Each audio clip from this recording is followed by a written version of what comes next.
पंडित बिरजू महाराज के 4 फरवरी 1938 में हुआ था। इनका जन्म बसंत पंचमी के एक दिन पहले हुआ था। जिस अस्पताल में उनका जन्म हुआ था उसमें सिर्फ यही थे, इनकी माँ का अम्मा जिनको बोलते थे उनका ही एक लड़का हुआ था, लेकिन सभी को लड़की हुई थी, इसीलिए इनका नाम दुखहरण है। उनका पूरा नाम पंडित बिरजू मोहन मिश्रा है। और वे जब छोटे थे तभी से अपने पिताजी के साथ जाते थे,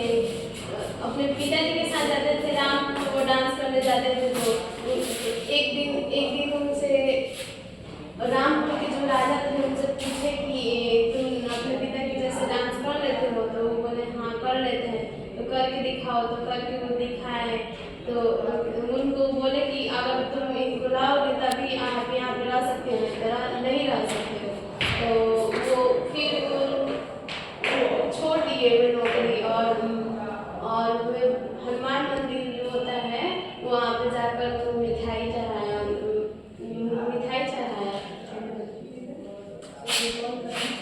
पानी तो नहीं है सब मन करे बढ़िया प्रेस को प्रसाद दे। मैं लेकिन यहाँ तक पढ़ाई थी, उसके बाद यहाँ तक पढ़ा दी थी, यहाँ से पढ़ ली। यहाँ तक हम पढ़ गए थे। पता है कब जन्म हुआ बसंत पंचमी के एक दिन पहले अस्पताल में हुआ था। जानते हैं ये भी मैंने बता दिया था कि इनके पिता की मृत्यु कब कैसे किस हालत में हुई, 54 साल की उम्र में हुई। ये घटना वो सारी अपनी घटना जो है रश्मि वाजपेयी को बता दी। अब हम यहाँ से आगे चलते हैं कि अब इन दोनों के मध्य में क्या बातचीत चल रही है रश्मि वाजपेयी और पंडित बिरजू महाराज के मध्य में, उसके आगे हम बताएंगे। चलो ठीक है, बुक ली कॉलेज आई ना गाएगी बढ़िया से, तो बुक गाएगी। बहरहाल जब 14 साल का था, यानी बिरजू महाराज जब 14 साल के थे तो संगीत भारती आया। यानी संगीत भारती जो कपिला जी याद है ना, कपिला जी संगीत भारती की कैरेक्टर थी। तो उस टाइम जब इसमें संगीत भारती में इन्होंने दाखिला लिया था, जब गए थे यहाँ पे जहाँ उनको 250 रुपये की नौकरी लगी थी कपिला जी के सानिध्य में, उस टाइम इनकी उम्र 14 साल की थी। फिर जब अब यहाँ जर्नी बता रहे, अपनी लाइफ की एक एक जर्नी को बता रहे, कहाँ कौन उनका सपोर्ट किया है, कहाँ पढ़ाए, कहाँ रहे, कैसे जाते थे, सभी के बारे में डिटेल फॉर्म में बताया। पढ़ी रहती सब मतलब दिमाग में घुसता, कल ही हम इतना समझाए लेकिन समझाए वो सब बेकार। बहरहाल जब 14 साल का था तो संगीत भारती आया। फिर जब 1 साल हो गया तो कहने लगे अब तुम परमानेंट हो गए। यानी कोई भी जब जॉब में रखता है ना, देखता है बंदे को या टिकाऊ है कि नहीं है, टिकाऊ है कि नहीं है, दूसरा कि वो अच्छा काम कर रहा है तो नहीं कर रहा है, इधर उधर की बातें तो नहीं कर रहा है। जब अगले व्यक्ति को लग जाता है कि बंदा अच्छा है तो बोलते हैं तुम यहाँ परमानेंट हो गए। वैसे कपिला से बोले कि तुम्हारा काम अच्छा है तो तुम अब यहीं रहो, परमानेंट हो गए। तो मैंने वहाँ 4.5 साल काम किया। पूछता है कि संगीत भारती में पंडित बिरजू महाराज जी कितने साल तक काम किए? 4.5 साल। फिर आगे संगीत भारती में सबसे बड़ी कमी थी कि गुप्ता जी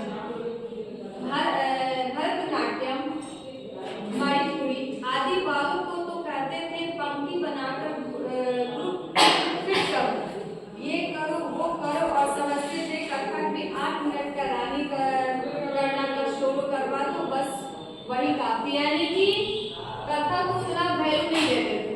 बाकी सब जो डांस जहाँ यहाँ पे दिखा है कि भरतनाट्यम, मणिपुरी जो भी डांस होता है उसमें जो ये डांस अकादमी थी संगीत भारती, उसमें सभी को तवज्जो दिया जाता है। इसको नहीं कह रहे चलो थोड़ा बहुत हमको पता है कथक में थोड़ा सा 7-8 मिनट का डांस करा तो हो जाएगा, इस पर कोई गौर नहीं फरमाता था।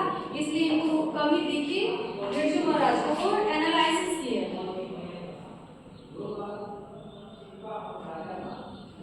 तो मुझे बहुत दुख होता था।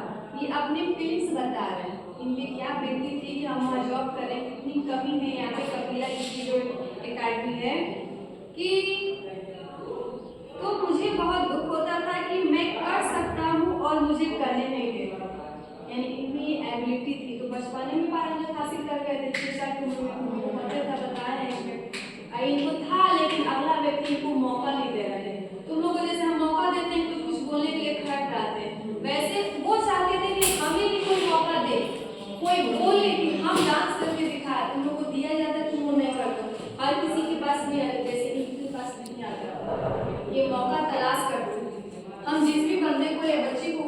क्लास में एक बाबू खड़े हो तुम बोलो, तुम गलत सही तुमको ठीक है नहीं पढ़ के आए हो, 2 लाइन भी बोलो।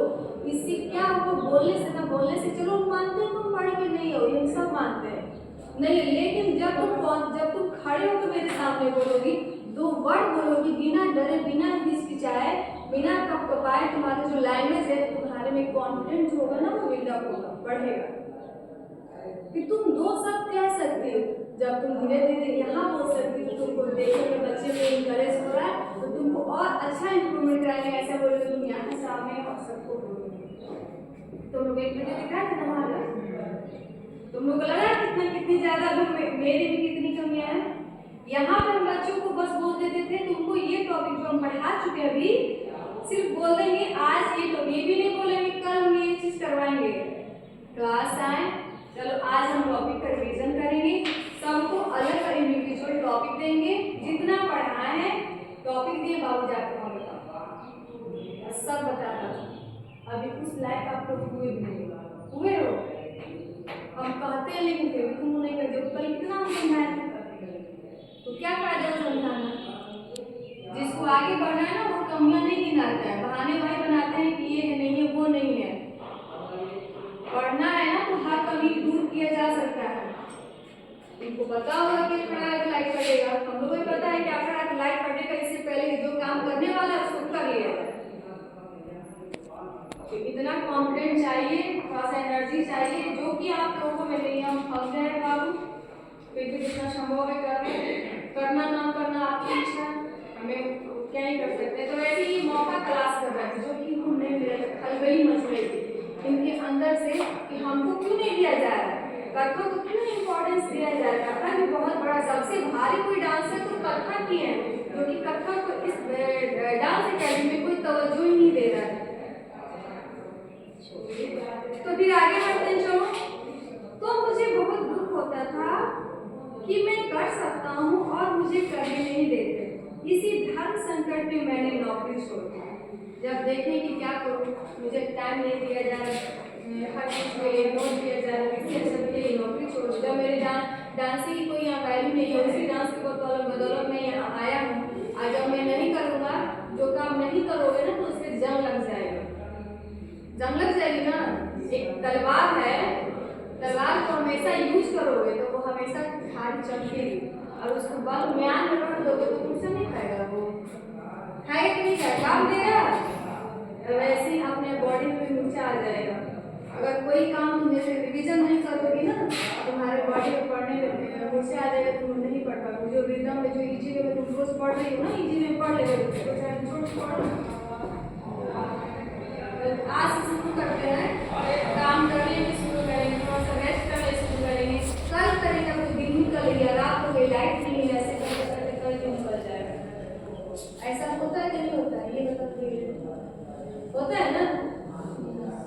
तो जो रेगुलर करता है और जो कभी कभार करता है बहुत फर्क होता है, इसलिए बोलते हैं रेगुलर चलते रहो, रुकना नहीं है, थोड़ा चलो बस चलो। फिर आगे बढ़ते हैं। इसी धर्म संकट में मैंने नौकरी छोड़ दी। करीब 56 के आसपास, 1956, ठीक है, करीब 56 के आसपास लगभग 8 महीने में अलग रहा। मैंने कि संगीत भारती से बिरजू महाराज जी लगभग 8 महीने अलग रहे। फिर मैं लखनऊ चला गया था वहां से, क्योंकि कलकत्ता आए थे ना, वहां से लखनऊ चले गए। बस ऐसे ही तब तक शंभू महाराज आ चुके थे भारतीय कला केंद्र में। मैंने वहां पे भारतीय कला केंद्र में शंभू यानी उनके चाचा जी, कौन थे, चाचा जी शंभू महाराज आ गए थे कला केंद्र में। और सुमित्रा जी के यहाँ कर्जन रोड में सिखाते थे माया राव, यानी कि कहाँ पे शंभू महाराज किसको सिखाते थे, सुमित्रा जी को। ये सब चीज ऑब्जेक्टिव में पूछता है, वहाँ अंडरलाइन जरूर करना ऑब्जेक्टिव। ये चैप्टर बहुत इंपॉर्टेंट है बोर्ड एग्जाम के लिए, पिछली बार भी ये चैप्टर समझाया था, ठीक है। तो सुमित्रा जी के यहाँ कर्जन रोड में सिखाते थे माया राव को। संगीत भारती की कमाई से मैंने एक साइकिल खरीदी थी जो मेरे पास अभी भी है। ये अपनी फ्रेंड साइकिल, हम लोग की जब अपने दम पे पहले 25-25 रुपए की कोचिंग कराची, फिर उसके बाद 250 रुपये मिले, तो संगीत भारती से जो उनको पैसे मिले उस कमाई से थोड़ा बहुत पैसा मिला खाने और रूम रेंट देने के बाद, तब एक साइकिल खरीदे। सब इतनी बड़ी बात है, इतनी खुश थे वो, अभी तक घूमे हुए कभी भी साइकिल को रखे हुए थे, क्योंकि ये पहली निशानी है मेरी मेहनत की कमाई की साइकिल में इसको मिलता उम्र रखूंगा। ये मुझे याद दिलाएगी मेरा स्ट्रगल। इसलिए लाइफ में तुम लोग खूब ऊंचाई पे जाओ, टॉप फ्लोर पे जाओ, अपना नाम रोशन करो, लेकिन तुम कहाँ से गए हो इस धरती को, इस जमीन को जरूर याद रखना। और जिस दिन तुम इसको भूल गए, यानी तुम्हारे अंदर ईगो आ गया, घमंड आ गया, जितनी तेजी से तुम ऊपर रखो उतनी तेजी से नीचे आ जाओ। आजकल वही हो रहा है, जिसको भी अगर अच्छा औहदा मिल रहा है, पोस्ट मिल रहा है ना, उसमें ईगो वाला देखना वो चेंज हो जाता हो। खासकर जैसे बड़े बड़े अधिकारी हो, जैसे डीएम हो गया, डीपी हो गया, हाँ एसडीएम हो गया, ब्रांच मैनेजर कोई हो गया, मतलब ऊंचा ऊंचा औहदा, कोई भी मतलब कि गवर्नमेंट जॉब में आ गया, खासकर देखना उसका रवैया चेंज होता है कि होता है। देखिए भी होगी, ऐसा नहीं है, ऐसा नहीं रियल है, फैक्ट है, होता है, लेकिन जो भी ऐसा नहीं करना चाहिए। हम उसी दम पे गए हैं, किसी भी जमीन से उठ गए, ऐसे नहीं है कि हम थोड़ा सा पेटे में सीखकर सब कोई आया है, जमीन पे आया है तभी सीखा है, ठीक है। फिर आगे तो संगीत भारती की कमाई से मैंने एक साइकिल खरीदी थी, जो मेरे पास अभी भी है, और उस साइकिल को मैं नहीं बेचता, जो कि मैंने बताया कि वो मेरे आँख के सामने होना चाहिए। उसे देखकर मैं पुराना वक्त याद करता हूँ कि किस तरह साइकिल पर मैं चढ़कर एक ट्यूशन करता था 50 रुपए की। यानी जब संगीत भारती को वो छोड़े, जब साइकिल खरीदते तो साइकिल वो कमाई से खरीदते तो ट्यूशन भी देते थे किसी को 50 रुपए की। उसी साइकिल से जाते थे, कैसे जाते थे बता रहे हैं। संगीत भारती के पैसे काफी नहीं होते थे, ध्यान दीजिए ना, संगीत भारती रखे, लेकिन उसके अलावा भी वहाँ भी जाते थे, 250 नौकरी, 250 पर मंथ मिलता था, फिर 50 रुपए की ट्यूशन की साइकिल लेने के बाद जाते थे। फैमिली थी 12 खंबा रोड पर, 2 बच्चे थे, मीनू और अनु। 2 बार नहीं ऐसे नहीं दूसरा चाहिए, ऐसे फैमिली देखो आगे पता चलेगा। इसलिए मैं कहा पढ़ के आओ, इनकी नहीं, इसीलिए कहा कि पढ़ के आओ। चलिए अपना से उसे देखकर मैं पुराना वक्त याद करता हूँ, किस तरह साइकिल पर मैं चढ़कर एक ट्यूशन करता था 50 रुपए की। संगीत भारती के पैसे काफी नहीं होते थे। फैमिली भी 12 खंबा रोड पर, यानी कि जो फैमिली थी जो ट्यूशन कराते थे 12 खंबा, यानी कि दूर में, क्योंकि शहर में जो दूरी होती है ना बहुत ज़्यादा होती है, दूर 2 किलोमीटर 3 किलोमीटर रेंज में होते हैं। गाँव में चलो मैं पैदल ऊपर भी हम गए तो अपनी काम चला लेंगे, शहर में इम्पॉसिबल है, सब चीज़ के तुमको ऑटो करना पड़ेगा। अभी भी तुम चले जाओ ना, विदाउट ऑटो तुम्हारा कोई काम में सक्सेसफुल नहीं होगा, जितना तो तुम्हारा काम नहीं रहेगा उतना ऑटो खर्चा लग जाएगा। शहर में बता रहे हैं, तो शहर के लखनऊ शहर की बात बता रहे हैं कि फैमिली थी 12 खंबा रोड पर, 2 बच्चे थे, मिकी और अनु। 2 बार यहाँ सड़क पर गिरती पड़ा, मैं अनबैलेंस होकर साइकिल काम चलाऊं आती थी, ठीक से थोड़ी आती थी, बस के पैसे बचाने के लिए खरीदी। देखो कि साइकिल यानी बस का भाड़ा कितना ज़्यादा हुआ है कि उस भाड़े को बचाने के लिए साइकिल से उतनी दूर लंबी यात्रा करके जाते थे। बहुत बड़ा ये स्ट्रगल है। खैर उर्दू वर्ड, ठीक है, मुझे खैर जो है खैर हो गया, बहरहाल हो गया, उर्दू शब्द। खैर भारतीय कला केंद्र आए पूसा रोड पर, अब भारतीय कला केंद्र ज्वाइन होने कर लिए, ठीक है। वहाँ आए तो वहाँ भी छोटी क्लास में, यानी छोटी क्लास समझ रही, लंबी एकदम कम पीरियड की क्लास में, यहाँ भी झमेला वाली क्लास, जबकि मेरे अंदर वो चरण टुकड़े तिहाइयाँ बल खाते कि कोई आवे इसे दे दो, यानी कि एकदम उतावले थे कि मैं अच्छे से टीच करूँ, अच्छे से बच्चों को पढ़ाऊँ, जो मैं जानता हूँ अपने बच्चों को दे दूँ। लेकिन देने के लिए भी क्लास चाहिए होता है ना। अब कोई क्लास ही नहीं देगा, टीचर को टाइम ही नहीं मिलेगा, टीचर को जा पढ़ाई तो बच्चों को क्या देगा। लेकिन इनके मन में पूरी जिज्ञासा, पूरे एकदम बोले थे कि फेरवी इंसान एकदम दिल के साथ कुछ भी अंदर छुपा के नहीं रखते थे, जो है वो चाहते थे अपने शिष्यों को दे दें। भेदभाव नहीं कि केवल अपने बच्चों को दें। फर्स्ट में पहली क्लास में मैंने बताया था। तो